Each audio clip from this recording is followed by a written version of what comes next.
Hello again. I'm in the kitchen right now. We just took a parcel and it's a book parcel.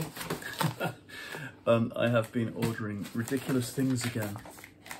This, if it's what I think it is, should be a bunch of science fiction books, because there was an online retailer doing a deal. But what started it was, I can't think what started it. I was reading somebody's blog from a long time ago, but I must have looked it up in the first place. I was thinking about Gollancz science fiction, the Masterworks series, which I think I was reading that series before they were called that in the 80s. I remember reading things like Sirens of Titan, Kurt Vonnegut, which is always #1 in that series, I believe. And, oh, what am I thinking of? It's gone completely. Anyway, there's a whole bunch of them I've read. And when I read this blog piece, the fella on there was talking about Gollancz science fiction masterworks that I hadn't read. He said these are the top 6. None of them were ones that I knew. I knew of them, I just hadn't read them. Sometimes I think we've read things because we've read about them, or we get used to seeing their covers. And sometimes you need to realise that you haven't actually. You haven't read those. Oh, right. Put some sellotape on this.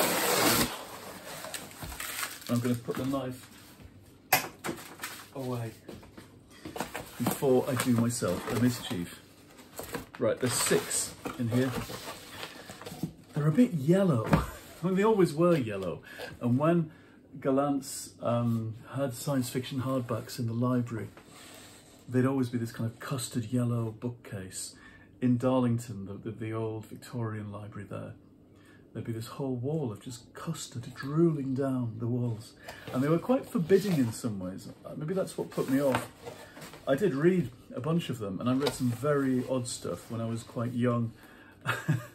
And I remember reading new things as they came out as well, like William Gibson.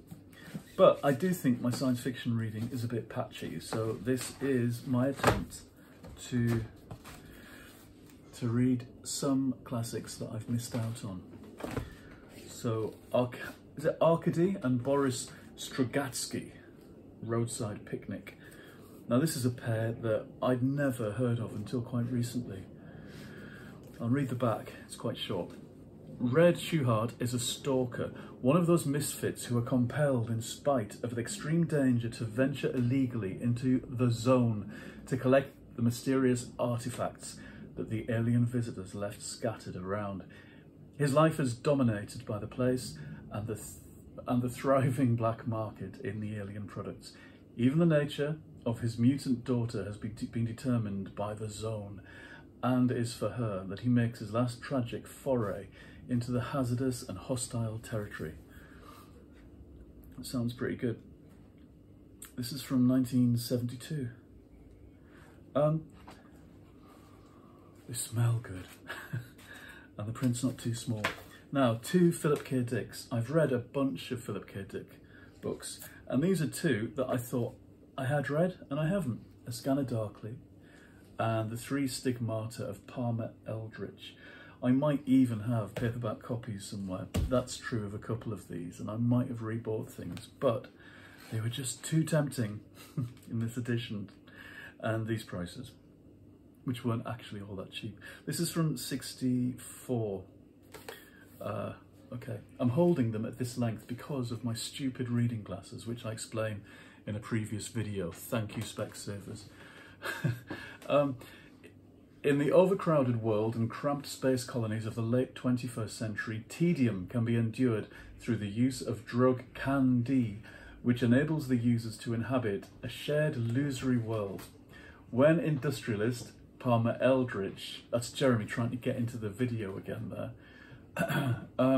he's retreated, returns from an interstellar trip, he brings with him a new alien drug, Choosy, which is far more potent than Candy, but threatens to plunge the world into a permanent state of drug delusion controlled by the mysterious Eldritch. It sounds great. And A Scanner Darkly, which I think is a bit more noirish, isn't it? Substance D, otherwise known as death, is the most dangerous drug ever to find its way onto the black market. It destroys the links between the brain's two hemispheres, leading first to disorientation, then to complete and irreversible brain damage. Bob Arctor, undercover narcotics agent, is trying to find a lead to the source of the supply, but to pass as an addict, you must first become a user. Oh, the print is tiny. One of the things about science fiction, this is 1977, is that often it's older genres in disguise. That's what I found. Oh, here comes the cat, I'm going to have to feed him. So you often get in science fiction of a certain era, maybe still going on, noirish crime stuff in disguise. I'm going to have to do some cat food, hold on. Socks, I'm sorry, a little slow. Come on, Socks. Here you are. Come on.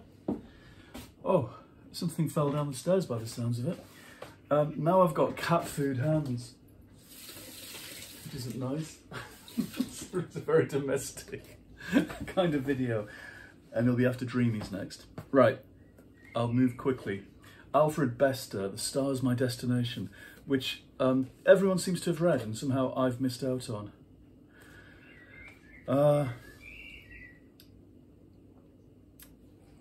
Education, none. Skills, none. Merits, none. Recommendations, none. That is the official verdict on Gully Foyle. Unskilled space crewman.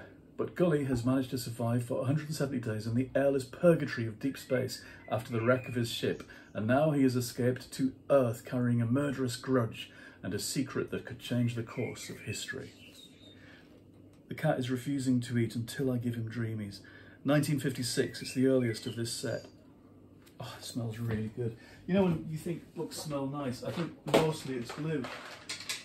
That Dreamies. I think most of them are smelling blue when we smell them. Now I've read this. That's a fancy copy of The Dispossessed by Ursula K. Le Guin. Sold as a more kind of literary thing, of course, because she has a different kind of reputation nowadays as a more kind of literary, thoughtful author. I don't think any of the others are any less literary and thoughtful. It's just the way they've sold her as a female writer, I guess, in the tradition of literary fantasists.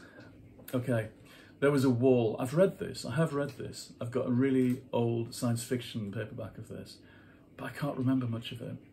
There was a wall. It did not look important. Even a child could climb it, but the idea was real. Like all walls, it was ambiguous, two-faced. What was inside it and what was outside it depended upon which side of it you were on. Shevek is attempting to find a new theory of time, but there are those who are jealous of his work and will do anything to block him. So he leaves his homeland, hoping to find a place of more liberty and tolerance. Initially fettered, Shevek soon finds himself being used as a pawn in a deadly political game. I've been saying recently how dreadful so many blurbs are. That's a pretty boring one. That really is a dull one, isn't it? Brian Aldis, apart from the quote from her at the beginning, from the start of the book, the rest of it was very, very dull. Brian Aldis, I think this is his first novel, Non-Stop. Curiosity was discouraged in the Green Tribe. Its members lived out their lives in cramped quarters, hacking away at the encroaching something. I thought it said ponies. Ponix. As to where they were, that was forgotten. Roy Complain decides to find out. With the renegade priest, Marappa, he moves into an uninhabited territory where they make a series of discoveries that turns their universe upside down. Now that's a dreadful blurb. And I've got an earlier copy of that describes more about the fact they're on this spaceship. It's about kind of long spaceship flights, I think.